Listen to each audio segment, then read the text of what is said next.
Nous portons tous au plus profond de nous l'essence de notre nature animale. L'évolution et la civilisation ont domestiqué les pulsions dépourvues de conscience et de raison que nous avions à l'heure de nous nourrir et de procréer. Mais il existe toujours des êtres à part, capables de se transformer à volonté. Certains respectent l'ordre naturel des choses et vivent en paix. D'autres, corrompus par le goût du sang humain, chassent pour obtenir chair et plaisir. Ce sont des prédateurs cachés parmi les troupeaux humains. Ils nous séduisent et nous poussent à franchir une frontière que peu sont capables de traverser, et encore moins d'en revenir. La frontière entre l'homme et l'animal.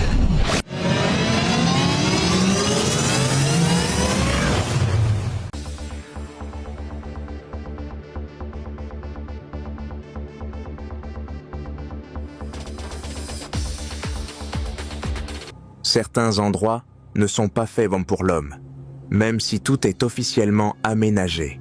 Panneaux indicateurs, signalisation, passerelles en bois. Yellowstone n'est pas un parc au sens habituel du terme, c'est un organisme vivant. Il fait du bruit, il respire, et sous une fine couche de terre, quelque chose bouillonne. Un abîme chimique qui respire, le soufre, le silence et la vapeur. Il y a de la beauté. Mais il y en a aussi quelque chose qui donne des frissons, même en plein mois de juillet. Cela s'est produit à l'aube, à la fin du mois d'août, lorsque la vapeur épaisse au-dessus de la vallée s'élevait particulièrement lentement et lourdement. À cette période, il y a peu de touristes dans le parc national. La plupart craignent le temps instable et les changements brusques de température. Mais ce couple semblait justement rechercher la solitude. L'homme avait 27 dents, la femme 25. Ils étaient arrivés dans le parc 2 jours avant leur disparition, avaient séjourné dans un camping, pris un laissez-passer pour 2 jours et loué du matériel. D'après les caméras, ils ont quitté l'itinéraire principal tôt le matin, vers 6 heures, et se sont dirigés vers une zone moins explorée, où les sentiers se perdent parmi des bassins de boue et des sources chaudes. 2 heures après leur entrée dans le canyon, la femme est apparue au camp des gardes forestiers. Sans sac à dos, les mains coupées et les vêtements trempés, elle étouffait de larmes et de peur. Elle a été immédiatement conduite au poste de garde. Tout ce qu'elle a pu répéter pendant la première demi-heure se résumait à une seule phrase : « Il l'a sortie du brouillard ». Quand elle a mude repris ses esprits, elle raconta qu'il cherchait un endroit pour une séance photo. Une brume épaisse, des silhouettes d'arbres, des pentes en pente douce, tout semblait parfait. Ils entendaient des craquements sous leurs pieds, comme si la terre respirait, et sentaient une odeur âcre de soufre. Mais ils ont continué à avancer jusqu'à ce que la brume devienne si épaisse qu'ils ne voyaient plus leurs propres pieds. À un moment donné, un cri sourd a retenti derrière eux, une voix masculine. Il n'a dit qu'un seul mot. Sada, arrêtez. Puis il y eut un bruit de branches, un craquement, et le silence. Elle se précipita en arrière, l'appela, mais ne vit qu'une forme immense et sombre se déplacer entre les nuages de vapeur. Selon elle, la créature était couverte d'une fourrure noire, marchait sur 2 jambes et mesurait au moins 2,50 m. Elle affirmait qu'il était sorti de la vapeur. On ne voyait pas d'où il venait. Il était simplement apparu. Et l'instant d'après, il avait disparu avec son compagnon. Les Rangers ont immédiatement envoyé une équipe de recherche. Pendant plusieurs heures, toutes les zones environnantes ont été fouillées, mais le corps de l'homme n'a pas été retrouvé. Sur l'un des terrains, près d'une pente avec des fissures chaudes, ils ont découvert un tissu déchiré et des traces étranges qui ne semblaient pas provenir d'animaux. 3 griffes, comme celles d'un grand oiseau, mais beaucoup plus profondes, comme enfoncées dans le sol avec une force incroyable. On pouvait également voir des traces de traînées. La terre était meulée, comme si quelqu'un avait traîné un corps dans la mousse et la boue. La température de l'air ce jour-là était d'environ 9 degrés. L'humidité était élevée et la vapeur était basse. Même les pisteurs expérimentés ont admis que la trace disparaissait presque immédiatement, comme si elle avait été enfoncée dans le sol ou aspirée par la vapeur. Il n'y a pas de caméra de surveillance dans cette zone, qui est considérée comme peu fréquentée. Les drones envoyés plus tard n'ont donné qu'une vue d'ensemble du relief, sans aucun signe de corps ou de créature. La femme insistait sur le fait qu'il ne s'agissait pas d'un ours. Il avait une silhouette humaine, mais son museau n'était pas humain. Il était plat, avec des mâchoires pendantes, comme celui d'un cadavre qui venait d'être sorti de l'eau. Elle a refusé de faire d'autres commentaires après avoir été interrogée par les agents de sécurité du parc. Un bref communiqué a été publié dans la presse. Un homme avait disparu. Les recherches se poursuivaient. Mais l'affaire a rapidement été classée. Cependant, un ancien employé du parc a plus tard écrit anonymement sur un forum de survie. Il existe effectivement des zones mortes dans la région de Norris, où même les employés sont déconseillés de s'aventurer. Dans ces endroits, les communications sont souvent coupées. Les boussoles magnétiques sonores se comportent de manière étrange et les sources thermales peuvent changer d'emplacement. Ce même employé a mentionné une légende connue des tribus locales. Un esprit vivant dans les vapeurs de la Terre protège le chemin entre ce monde et l'au-delà. Il lui donnait différents noms, mais l'essentiel était toujours le même. Ce n'était pas une créature, mais quelque chose qui venait chercher ceux qui s'étaient aventurés trop loin. La femme n'est jamais réapparue en public. Selon certaines rumeurs, elle aurait quitté l'État 2 semaines plus tard.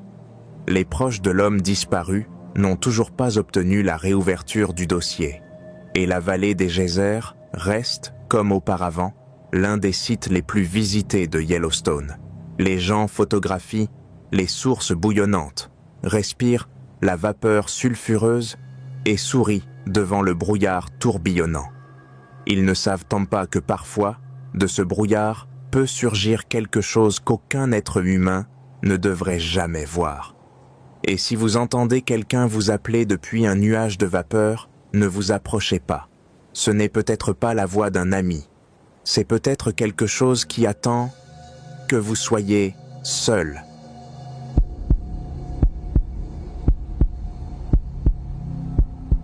J'ai été appelé en milieu de semaine, lorsqu'un appel à l'aide provenant d'un groupe de touristes n'était toujours pas arrivé au point d'évacuation. Il s'agissait de 4 jeunes gens, 3 garçons et une fille, tous originaires de Denver. Ils s'étaient enregistrés à l'entrée, avaient remis leur carte routière et indiqué un point de contact pour le 7e jour. Il restait 2 jours avant la date prévue, mais leurs proches ont donné l'alerte. Aucun d'entre eux n'avait donné signe de vie depuis le premier jour de la randonnée. Je suis garde forestier depuis plus de 20 ans et j'ai vu beaucoup de choses. Des personnes perdues, effrayées de par un ours, paniquées par un changement brusque de temps. Cependant, cette fois-ci, dès le début, quelque chose semblait différent. Il n'y avait aucune anomalie météorologique, aucun incendie de forêt, aucun prédateur signalé dans la région. Juste un silence profond et, comme l'expérience allait le démontrer, inquiétant. Avec l'équipe de secours, nous sommes partis vers le lieu présumé du campement dans la soirée. La nuit était déjà tombée lorsque nous avons approché les coordonnées. Les premières traces étaient des buissons arrachés près du sentier et une corde déchirée provenant d'une tente de protection. Nous sommes arrivés dans la clairière et avons aperçu le campement. Ou plutôt, ce qu'il en restait. Les tentes étaient déchirées. Pas coupées, ni arrachées, mais déchirées. Comme si quelque chose les avait déchirées de l'intérieur avec une force incroyable. L'une d'elles était complètement retournée, le sol à l'extérieur. Les sacs à dos gisaient au parterre. L'un était en lambeaux, l'autre avait été jeté à quelques mètres, près des racines d'un arbre. La nourriture était éparpillée. Personne n'avait pensé à mettre de l'ordre. Cela ressemblait à une évacuation précipitée. Il y avait de nombreuses traces, mais aucune ne ressemblait à des empreintes d'animaux. Elles étaient guenantes, grandes, profondément enfoncées dans le sol, avec des orteils allongés, ressemblant à ceux d'un humain, mais avec des griffes. Aucun animal local ne laisse de telles traces. Les ours peuvent ni se dresser sur leurs pattes arrière, certes, mais leurs empreintes sont reconnaissables entre toutes. Ici, il s'agissait de quelque chose d'autre. Quelque chose qui marchait droit, avec une démarche inhabituelle et un poids considérable. Nous avons continué à fouiller les environs. À environ 60 mètres du campement, plus près de la sortie rocheuse, nous avons trouvé le premier, et, comme il s'est avéré, le seul, témoignage vivant. Un jeune homme. Ses vêtements étaient couverts de boue et de sang. Il était assis sous un arbre et regardait fixement dans une direction, sans cligner des yeux. Il serrait dans ses mains une radio cassée. Il n'a même pas réagi à la lumière des lampes. Les médecins l'ont emmené à l'écart et ont commencé à l'examiner. Je suis resté près d'une des tentes et j'ai remarqué un détail étrange. À l'intérieur, il y avait des traces de griffes sur le tissu. Ce n'étaient pas de simples coupures, mais des sillons profonds, comme si quelque chose avait été passé avec une force énorme sur la paroi intérieure. Il y avait également du sang dans la tente, pas une mare, mais une tache bien visible. Peu de temps après, l'un des pisteurs m'a appelé. Le long du lit d'un ruisseau asséché, il avait découvert plusieurs autres traces. Il menait vers un bosquet dense et s'interrompait au niveau des racines, comme si quelqu'un s'était arrêté, puis avait disparu. Pas d'herbe écrasée, pas d'autres traces, juste le vide. Comme s'il s'était évaporé dans le ciel. Le survivant s'appelait Trevor. Il avait 21 ans. Lorsqu'il a repris connaissance, la première chose qu'il a dite a été « Ce n'était pas un ours, c'était un loup, mais il marchait comme un homme. » Nous nous sommes de regarder. Il parlait doucement, mais clairement. Il a de répéter « Il était grand ». Nous avons d'abord entendu un hurlement, puis quelqu'un s'est précipité sur la tente. J'ai vu la toile se déchirer. Ses yeux, des yeux de bête. Mais ce n'était pas une bête, c'était un loup, sur 2 pattes. Plus tard, il a raconté que pendant l'attaque, l'un de ses amis avait tenté de distraire la créature en s'enfuyant hors du campement. Cela a fonctionné, mais ils ne l'ont pas revu depuis. Un autre a été blessé et, selon Trevor, se vidait de son sang. Lui-même s'est caché derrière des arbres et a attendu l'aube sans bouger. Le rapport officiel a été rédigé de manière neutre. Attaque d'un animal sauvage. Cependant, nous qui étions là, nous avons vu qu'il ne s'agissait pas d'un prédateur. C'était autre chose. J'ai tenté de consulter les archives, mais j'ai rencontré un blocage étrange. On m'a demandé de ne pas poursuivre mes recherches si je souhaitais conserver mon emploi. Il semble que certaines questions doivent rester sans réponse. Cependant, ce que je sais avec certitude, c'est que les traces que nous avons trouvées n'appartiennent à aucune espèce connue. Et les yeux de cet homme, lorsqu'il racontait ce qu'il avait vu, étaient remplis d'une véritable terreur. Pas de panique, pas de choc, de la terreur. Celle qui apparaît lorsque l'on était confronté à quelque chose qui ne devrait pas exister. Le lendemain, nous avons procédé à une inspection approfondie des lieux. Une autre équipe est arrivée avec des drones, des cartographes et plusieurs biologistes. Officiellement, il s'agissait d'une étude plus approfondie de la flore et de la faune dans la zone de l'attaque présumée. Mais en réalité, nous savions tous que nous n'avions qu'un seul objectif: retrouver les touristes disparus, ou au moins leur corps. Nous avons commencé à ratisser la forêt dans un rayon de 3 km autour du campement. Le temps était clair, le soleil perçait à travers le feuillage, mais le silence était presque oppressant. Il n'y avait pas d'oiseaux, on n'entendait même pas le bourdonnement des insectes. De temps en temps, l'un d'entre nous jetait un coup d'œil vers les arbres, car nous avions souvent l'impression d'être observés.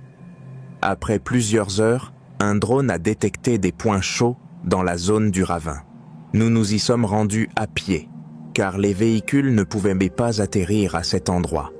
En nous approchant, nous avons senti une odeur. Ce n'était pas celle de la pourriture. C'était une odeur étrange, métallique, comme de la rouille et de l'ozone. L'un des pisteurs a déclaré avoir déjà senti quelque chose de similaire dans une zone qui avait été frappée par la foudre. Cependant, ici, il n'y avait pas eu d'incendie. Nous avons découvert un corps. Il gisait au pied d'un arbre, dans une position qui semblait indiquer qu'une personne avait tenté de s'enfuir, mais avait trébuché. Le visage était défiguré, pas simplement griffé, mais comme arraché avec force. Nous n'avons pas trouvé les dents, le nez, les yeux. Tout était mutilé au point d'être méconnaissable. Seul un tatouage sur l'avant-bras a permis de l'identifier. C'était l'un des touristes disparus, Lucas. Autre détail étrange, sous le corps, dans la terre meuble, il y avait un trou creusé. Il ne provenait pas du corps, car il était trop profond et trop net. Nous n'avons jamais compris ce que c'était exactement. Le sol autour était souillé d'une substance visqueuse brunâtre, la même que celle que nous avons trouvée plus tard sur les débris de la tente, dans les crevasses entre les arbres et même sur les pierres près du ruisseau. Le liquide ressemblait à une pellicule huileuse, épais, difficile à nettoyer, inodore. L'un des biologistes a prélevé un échantillon. 2 jours plus tard, il m'a appelé pour m'informer que l'analyse avait révélé quelque chose de très étrange. La composition de la substance visqueuse ne correspondait à aucune source biologique connue, ni animale, ni végétale. Elle contenait des composés similaires à la chitine, mais instables. Il m'a demandé de ne pas en faire mention dans mes rapports et a quitté le projet quelques jours plus tard. Entre-temps, nous avons poursuivi nos recherches. Nous n'avons pas retrouvé le 2e corps. La dernière touriste, une jeune femme nommée Samantha, est toujours portée disparue. Une hypothèse est qu'elle aurait pu s'enfuir, mais aucune trace, aucune sortie vers la route, aucun signal provenant de son téléphone n'ont été détectés. La radio trouvée près du corps de Lucas ne contenait qu'un seul fragment. Ce n'est pas un être humain, il regarde. L'enregistrement s'interrompait sur un grincement étrange. Je conserve toujours ce fragment. Parfois, je l'écoute et j'essaie de comprendre ce qu'il voulait dire. A-t-il vu une créature? S'est-elle approchée de lui? Et si oui, pourquoi Trevor a-t-il survécu? Pourquoi cette créature ne l'a-t-elle pas touché? Trevor lui-même a rapidement refusé de parler à la presse. Sa famille l'a emmené et ils ont déménagé dans un autre État. J'ai essayé plusieurs fois de le contacter, mais sans succès. Il ne répond ni aux appels, ni aux lettres. Le psychologue qui l'a suivi a déclaré que le jeune homme souffrait d'un grave syndrome de stress post-traumatique et d'une peur nocturne des forêts. Le rapport officiel était rédigé de manière concise et précise. L'attaque d'un animal sauvage, probablement un ours, a entraîné la mort et la disparition des touristes. Les traces, la bave, les tissus déchirés de la tente, rien de tout cela n'a été mentionné dans la version finale. Mes collègues et moi avons signé un accord de confidentialité concernant les découvertes secondaires.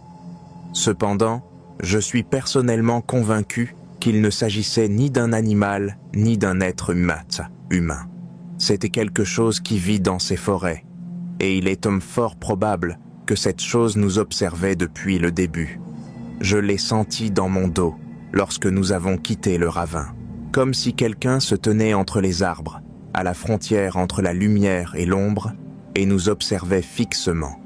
Cette nuit-là, j'ai été réveillé dans ma tente par un bruit étrange, comme si quelqu'un avait griffé la toile avec ses griffes. Lorsque je me suis précipité dehors, il n'y avait plus personne. Seulement, sur un arbre à proximité, j'ai remarqué une longue marque verticale, comme laissée par une main, avec 5 griffes. Depuis, je ne passe plus la nuit dans la forêt, et je ne le conseille à personne.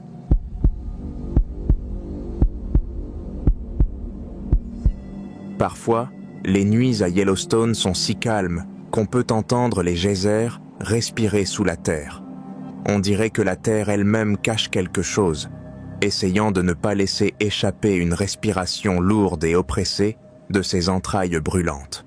Là où les routes s'arrêtent et où commencent des sentiers oubliés, se trouve un campement dont il n'est plus fait mention dans les documents officiels depuis longtemps. Au début des années 80, je travaillais au service d'enregistrement, où je collectais des données sur les émissions géothermiques. À l'époque, au sud de Heart Lake, un campement de recherche avait été installé. Quelques maisons sur pilotis, une salle des machines, un hangar avec du matériel. Tout semblait normal, jusqu'à un certain moment. Nous étions 6, 2 techniciens, 3 chercheurs et moi-même, le coordinateur. Nous collections des données, installions des capteurs et prélevions des échantillons. Environ 2 semaines après le début des travaux, des anomalies m'y sont apparues. L'équipement se déconnectait. Les marques laissées la veille disparaissaient. Nous avons d'abord pensé à des animaux, des loups, des ours, des coyotes. Cependant, quelque chose ne collait pas. Les balises disparaissaient avec les piquets métalliques enfoncés dans le sol. Et à 2 reprises, nous les avons retrouvés tordus, comme si quelqu'un avait plié l'acier à la main. Une nuit, j'ai été réveillé par un bruit étrange. Ce n'était pas des pas, ni des rugissements, mais plutôt un grondement, comme si quelqu'un déplaçait une citerne vide. Le générateur était éteint, le camp n'était éclairé que par la lune. Je suis sorti de la cabane. Lawrence, l'un des chercheurs, se tenait près de la tente équipée de géoradars. Il regardait vers le flanc de la colline, d'où provenait le bruit étrange. Je m'approchai, voulus parler, mais il me fit signe de me taire. Une seconde plus tard, nous entendîmes tous les deux un craquement sec dans l'obscurité, suivi d'une respiration lourde. Le lendemain matin, le générateur était endommagé. Quelqu'un avait arraché les câbles électriques, laissant sur l'isolation une substance étrange, épaisse, sombre et collante. Elle dégageait une odeur de soufre et de quelque chose de pourri.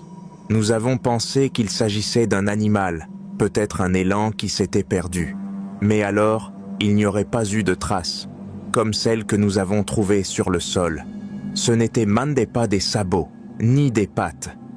Ces traces étaient presque humaines, mais avec des doigts allongés et recourbés, comme s'il s'agissait de griffes. 2 jours plus tard, le camp a été démantelé. Le rapport indiquait une coupure d'urgence de l'équipement et une instabilité du sol. Nous avons été évacués par hélicoptère. Personne n'a posé de questions. 1 semaine plus tard, l'ordre est tombé. Cessez tous les travaux dans la région au sud de Heart Lake. La version officielle était une activité sismique accrue, mais c'était un mensonge, car l'un des nôtres avait disparu la veille de l'évacuation. Francis, un technicien junior. Il était parti installer de nouveaux capteurs à la limite sud-ouest du périmètre. Nous avons perdu le contact avec lui au bout de 15 minutes. 2 personnes ont été envoyées à sa recherche. Elles sont revenues 2 heures plus tard, pâles et tremblantes. Elles ont dit avoir retrouvé son équipement, mais pas son corps. La caméra attachée à la ceinture de Francis était cassée. Cependant, la carte mémoire était toujours à l'intérieur. Je l'ai prise, car j'ai senti que sinon, les données seraient perdues. Et elles auraient été perdues. Il n'y avait qu'une seule vidéo dessus. Elle était de mauvaise qualité, avec beaucoup de bruit, et on entendait un vent violent en arrière-plan. Francis parlait à la caméra, se plaignant du froid. Il était entouré de cyprès et de petits arbres. Puis, il s'est brusquement retourné, et on a vu une silhouette à l'écran. Elle était grande, avec un torse large et sombre. La caméra tombe. Les dernières 10 secondes, une respiration lourde et un son long et anormal, comme si quelqu'un grattait du métal avec ses ongles. Puis plus rien. Plus de 30 ans ont passé. Je ne travaille plus pour les services secrets. Le camp au sud de Heart Lake a depuis longtemps disparu des cartes. Mais parfois, je rêve de cette nuit où la terre semblait vivante, comme si quelqu'un respirait sous nos pieds, quelqu'un que nous n'aurions pas dû déranger. On dit maintenant que des touristes retournent dans cette région. L'un d'eux, un adolescent du Colorado, a été retrouvé mort. Son corps était suspendu à un arbre, comme à un crochet. Ses entrailles avaient déjà disparu, et son visage était déformé par une expression d'horreur. La caméra qui pendait à son cou était brisée. Seule la clé USB a pu être récupérée. Je n'ai pas vu la vidéo, mais j'ai entendu l'un des enquêteurs murmurer « Ce n'était pas un animal ». La conclusion officielle de l'enquête sur la mort du touriste était la suivante. Attaque d'un animal sauvage, probablement un ours. Cependant, personne parmi ceux qui ont vu les lieux n'a cru à cette version. J'ai reçu une photo du lieu quelques jours plus tard. Un ancien collègue me l'avait envoyée avec le message « Vous devez voir ça ». On y voyait une tente bancale, déchirée des deux côtés, comme si quelqu'un l'avait lacérée de l'intérieur et de l'extérieur en même temps. À côté, il y avait l'arbre sur lequel le corps avait donc été retrouvé. Des taches de mucus brillaient encore sur le tronc, laissant des traces sombres jusqu'au sol. Mais le plus étrange était que l'écorce à l'endroit où le corps était attaché n'était pas endommagée par les cordes. C'était comme si l'homme avait simplement été collé à l'arbre. J'ai immédiatement pensé au liquide collant trouvé sur le générateur en 1982. Le même éclat noir, la même odeur âcre de mousse pourrie et de soufre. Peu après, j'ai reçu un appel de Mark, un ancien chercheur qui avait travaillé avec moi dans ce camp. Il avait quitté le monde scientifique depuis longtemps, buvait beaucoup et vivait dans une caravane dans le Montana. Il parlait rapidement, nerveusement, s'embrouillait souvent. Il m'a dit qu'il avait revu cette créature, qu'elle vivait quelque part dans une ancienne mine sous les collines, au sud-ouest de Heart Lake. Il affirmait y être descendu lui-même, que ce n'était pas simplement un animal. « Elle sait quand vous êtes là », m'a-t-il dit. « Elle sent votre respiration, et il attend que vous fassiez un pas de côté. Puis, il sort. De la vapeur, de la terre, du sommeil. » Une semaine plus tard, Mark avait disparu. Sa caravane a été retrouvée vide, la porte arrachée, une tache de mucus sur le plafond de la chambre. Son chien était mort, comme s'il s'était étouffé de peur. Après cela, je me suis décidé. Je savais où se trouvait ce camp. Je connaissais tous les sentiers, qui étaient depuis longtemps envahis par la végétation. J'ai préparé mon sac à dos, pris une lampe de poche, une vieille carte, et je suis parti. Tout a commencé par des sensations, des frissons froids entre les omoplates, le souffle de la terre sous mes pieds. Les oiseaux ne chantaient pas ici, absolument aucun. Seul le vent soufflait, seul un léger sifflement provenait de sous les pierres, comme si du sang bouillonnait sous la croûte du sol. Après 3 heures, j'ai atteint ce qui restait du camp. Les cabanes d'Avefresh avaient disparu. Seules des dalles de béton enfoncées dans le sol subsistaient. La salle des générateurs n'était plus qu'une carcasse calcinée. L'endroit où se trouvait notre tente avec les géoradars était vide, une tache nue, comme si chaque racine avait été brûlée. J'ai passé la nuit là-bas. Au début, tout était calme. Seul le craquement des branches et le vent soufflant en rafale depuis le lac se faisaient entendre. Puis j'ai entendu quelque chose, d'abord des pas. Ensuite, une respiration sifflante et anormale. Et enfin, un rugissement. Sourd, long, comme si un geyser avait envahi l'air. Le sol sous moi a tremblé. Je ne suis pas sorti de la tente. Je suis resté allongé, immobile. J'ai enregistré tout le son sur mon dictaphone, et je l'écoute encore parfois. À la 15e minute, des pas. À la 17e, une ombre traverse la paroi de la tente. À la 19e, un bruit, comme si quelqu'un inspirait près du tissu. Puis, un claquement sec. Et à nouveau le silence. Le lendemain matin, la tente était couverte de taches de mucus. Le sol tout autour était couvert d'empreintes. Pas de pattes, pas de pieds. Quelque chose entre les deux. Comme si les jambes d'un être humain s'étaient allongées et se terminait même par des orteils griffus. J'ai relevé les empreintes. L'une d'elles mesurait près de 30 cm. J'ai quitté les lieux rapidement, sans m'arrêter. Sur le chemin du retour, en me retournant une dernière fois, j'ai aperçu une silhouette sur la colline. Elle ayant été grande, trop grande. Elle était immobile, comme si elle savait que je la voyais. Je n'y suis pas retourné depuis. Mais le mois dernier, une nouvelle disparition a été signalée. Une famille avec un enfant avait établi son campement près des sources au sud de Heart Lake. Le père a disparu au petit matin.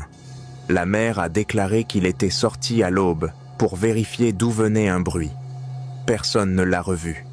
Il n'y avait aucune trace, seulement de la boue noire près du feu. Le sac à dos gisait par terre avec des empreintes à l'intérieur, comme si quelqu'un l'avait saisi de l'intérieur en retournant le tissu. La caméra a été retrouvée dans les buissons. Sur la dernière image, on voyait une tache blanche dans la paire et 2 points vert vif au plus profond de la forêt. Des yeux, les yeux de quelqu'un qui observait de loin, derrière un arbre, d'un autre monde. Je ne sais pas ce qui vivait sous ce campement. Peut-être n'y est-il plus. Ou peut-être a-t-il toujours été là. Peut-être que cette région de geysers et de vapeurs n'est qu'un masque, un écran de fumée pour quelque chose d'ancien, de prédateur, capable d'attendre des siècles, jusqu'à ce que quelqu'un s'aventure à nouveau trop loin.